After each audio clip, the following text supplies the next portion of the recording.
আসসালামু আলাইকুম, স্বাগত জানাচ্ছি মেহরিজ বাম কিচেনে। কেমন আছেন সবাই? আশা করি ভালো আছেন। আল্লাহর অশেষ রহমতে আমিও ভালো আছি। বন্ধুরা, ফিরে এলাম নতুন আরও একটি রেসিপি নিয়ে। আজ আপনাদের তৈরি করে দেখাবো কাঁঠালের প্যানকেক। কীভাবে খুব সহজে কাঁঠাল দিয়ে প্যানকেক তৈরি করা যায় তার একটি সহজ রেসিপি নিয়ে চলে এলাম। তো বন্ধুরা, আশা করি ভিডিওটি না টেনে সম্পূর্ণ ভিডিও জুড়ে সাথে থেকে কাঁঠালের প্যানকেকের রেসিপিটি দেখে নেবেন। তো চলুন মূল রেসিপিতে যাওয়া যাক। কাঁঠালের প্যানকেক তৈরি করার জন্য এখানে একটি মিক্সিং বোল নিয়ে নিচ্ছি একটি ডিম। এর সাথে অ্যাড করে দেব মেজারমেন্ট কাপের 1 কাপ কাঁঠালের পিউরি, যেটা আমি আগে থেকে ব্লেন্ড করে নিয়েছি। এখন এর সাথে অ্যাড করে দেব 2 টেবিল চামচ চিনি। যেহেতু কাঁঠালটা অনেক মিষ্টি ছিল সেজন্য এর থেকে বেশি চিনি দেওয়ার প্রয়োজন পড়েনি। দিয়ে দিচ্ছি পরিমাণ মতো লবণ, 2 টেবিল চামচ সয়াবিন তেল, 1/2 চা চামচ বেকিং পাউডার। এখন সবগুলো উপকরণ খুব ভালোভাবে মিশিয়ে নিচ্ছি।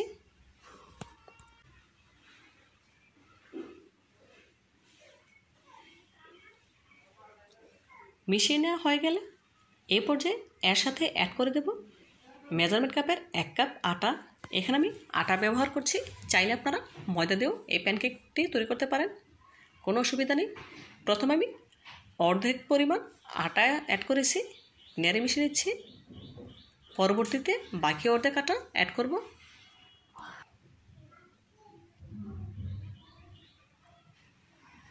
দেখুন মিশিয়ে নেওয়া হয়ে গেছে। এখন বাকি অর্ধেক আটা অ্যাড করে দিচ্ছি। আবারও নেড়ে খুব ভালোভাবে মিশিয়ে নেব। মিশিয়ে নেওয়া হয়ে গেছে, দেখে নিশ্চয়ই বুঝতে পারছেন ব্যাটারের ঘনত্ব অনেক ঘন হয়েছে। এই পর্যায়ে এর সাথে আমি কিছুটা তরল দুধ অ্যাড করব। প্রথমে এখানে 2 টেবিল চামচ দুধ অ্যাড করে দিয়েছি। এখন নেড়ে মিশিয়ে নেব। লাগলে পরে আরও কিছুটা দুধ অ্যাড করব।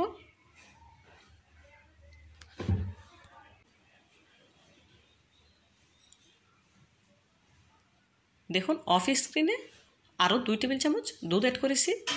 মোট 4 টেবিল চামচ দুধ এখানে আমি অ্যাড করে দিয়েছি। খুব ভালোভাবে নেড়ে মিশিয়ে নিয়েছি। দেখুন ব্যাটারের ঘনত্ব দেখিয়ে দিচ্ছি, দেখে নিশ্চয়ই বুঝতে পারছেন। এরকম ঘনত্ব হলে বুঝতে পারবেন আর প্যানকেকের জন্য পারফেক্ট ব্যাটার রেডি হয়ে গিয়েছে। প্যানকেক তৈরির জন্য সরাসরি চুলায় চলে যাব। প্রথমে চুলে একটি প্যান বসিয়ে নিয়েছি। চুলার আঁচ লো হিটে রেখে সামান্য একটু তেল ব্রাশ করে দিলাম। 1 চামচ ব্যাটার দিয়ে দিয়েছি। ঢাকা দিয়ে ঢেকে একদম লো হিটে রেখে জাল করে নেব 2 মিনিটের মতো। এর থেকে বেশি সময় লাগবে না। দেখুন বন্ধুরা, 2 মিনিটে আমার প্যানকেক এক পিঠ ভাজা হয়ে গিয়েছে। এখন উল্টে নেব। উল্টে নিয়ে আরও 1 মিনিট রেখে দেব। এতে করে 2 সাইডে খুব সুন্দর কালার আসবে। বন্ধুরা, কাঁঠালের এই প্যানকেক তৈরি করা একদম সহজ, খেতে কিন্তু খুবই মজার হয়। দেখুন 1 মিনিট পর এখন স্প্যাচুলার সাহায্যে একটু চেপে চেপে দেব। প্যানকেক আমার তৈরি হয়ে গিয়েছে। এখন প্যান থেকে তুলে নিয়েছি। এই পর্যায়ে প্যানে আর কোনো তেল ব্রাশ করব না। চুলার আঁচ লো হিটে রেখে আরও 1 চামচ ব্যাটার দিয়ে দিলাম। ঢাকনা দিয়ে ঢেকে আরও 2 মিনিটের মতো রেখে দেব। বন্ধুরা, প্যানকেক তৈরি করার ক্ষেত্রে কিন্তু অবশ্যই চুলার আঁচ একদম লো হিটে রাখতে হবে, তাহলে খুব সুন্দর কালার আসবে। 2 মিনিট পর আবারও ঢাকনা তুলে নিয়েছি। উল্টে নেব। দেখুন মাশাআল্লাহ কালারটা কত সুন্দর হয়েছে। আরও 1 মিনিট এভাবে করে রেখে দিয়ে স্প্যাচুলার সাহায্যে কিছুটা চেপে নেব।